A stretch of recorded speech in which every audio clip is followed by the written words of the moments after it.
Also, the GBI says they're investigating a man's death while in police custody. This happened back on Saturday, somewhere near 12th Street in Tifton. It's the sixth year in a row the Peach State has taken the #1 spot in the country.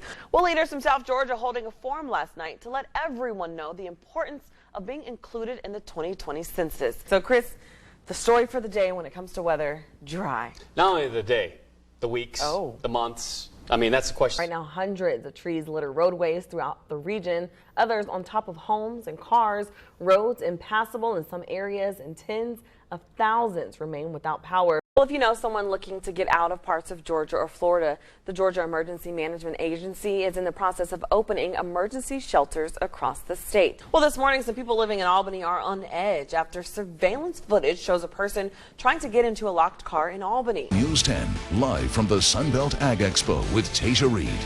Made ice cream. Becca, you're making me hungry. It's that time. So, we still have almost, a half a day left today, and then we have all day tomorrow. Right. What do you want people to know who may be on the edge, like, should I go out there, should I not? It'll be cooler tomorrow, first of all. The weather will be absolutely beautiful all week. Welcome back to our special show out here for the 2018 Sunbelt Ag Expo. And if you are not in Moultrie, I don't know where you are, but you need to be right here for the expo because it is amazing. Wonderful weather out here. Maybe we can always hope for it. There you go. All right, remember to get the latest from our website, our free app, Facebook, Twitter, and Instagram. Have yourself a good Thursday. We'll see you later. On this week's Safe and Sound, we're tackling vaccinations as next week is Georgia Preteen Vaccination Awareness Week. A purse out in the open like this is a prime example of what burglars are looking for, especially if you leave that car door unlocked. All they have to do is grab and go. A lot of times your packages just simply won't fit into your mailbox and they leave them in plain sight. But you can never be too cautious with your package regardless of what's inside.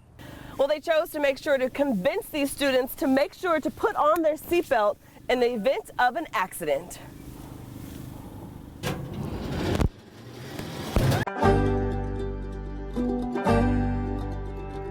Agriculture, especially peanut farming, is a part of life in South Georgia. The peanut that comes out of these fields touches everyone. The feelings I have, thank God, I've never felt that feeling no more since then. Breast cancer survivor and civil rights soldier Evelyn Toney is a key individual in the history of the civil rights movement, not just in Albany, but the entire country. At just 7 years old, she got her first taste of racism at a drugstore. Mother was handing her the dollar. She was like she was handing me the ice cream. And when it got almost in my hand, she said, "To it." She spit in it. I went to crying. Well, fast forward some 13 years later, she didn't know it, but Toney's life would change forever. Toney and a group of NAACP members heard the Freedom Riders were coming through Albany, but they never showed because of an apparent layover. So they bought bus tickets to Jacksonville, Florida to spread their message of equality. They headed to the lunch counter to grab a bite to eat before the ride. By the time we sit down on the stool, Chief Pridgick and his deputies, they came and told us that we got to get out. So they left and went out back to wait on the bus. That was the 22nd of November, 1961. As they were waiting, they got a rude awakening. And next thing we knew, Pridgick and his deputy said, "You all are under arrest." For what? Just come on. And they rolled us back there, locked us up. That looks like the bed that you were in? That's the bed. That is the bed. Wow. And there was 3 of you that were arrested? Right, at first, yeah. And this is the first arrest? First arrest, then we had another arrest that evening. So from a segregated lunch counter to an integrated jail cell, they were arrested for disturbing the peace. They were later released and finally ate at one of the finest black restaurants in town. We were eating the meal that we couldn't get in jail. From then, she continued to push for equal rights as a spokesperson for the Youth Council of the NAACP, even meeting and working across the table from Dr. Martin Luther King Jr. That's you.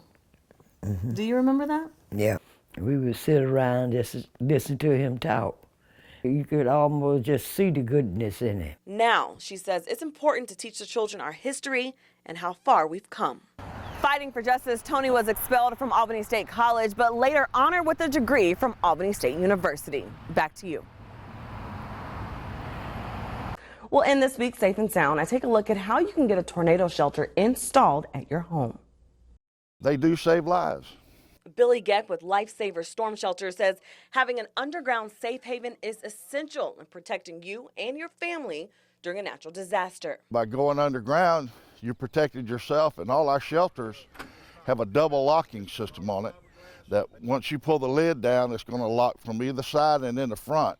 If you remember earlier this month, we again experienced severe storms, this time pounding the Cairo community. So we have ground confirmation that a tornado is on the ground in Cairo.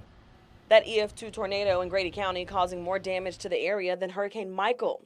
During that time, Geck and his family were prepared while underground. We were actually talking to my daughter underground whenever the tornado came through. So if you have reception above ground, you're going to have it below ground. So while you're inside your storm shelter, you want to make sure you have things like a first aid kit, a weather radio so you can hear what's going on with the storm. It also is great to have things like water and non-perishable foods because you don't know how long you're going to be in here. You also can have a pillow and, of course, a blanket to keep you warm. Once you go down and you lock the door, we actually have the lights inside. They automatically come on. And these fiberglass shelters are rated for an F5 tornado up to 300-mile-an-hour winds. Now this one saved 8 lives in Tanner, Alabama back in 2011. Now you will need about a 10 by 10 foot area, but all you're going to see is a 3 foot by 5 foot lid. Now you also can find a storm shelter at your local home improvement store in Albany. Tasha Reed, WALB News 10.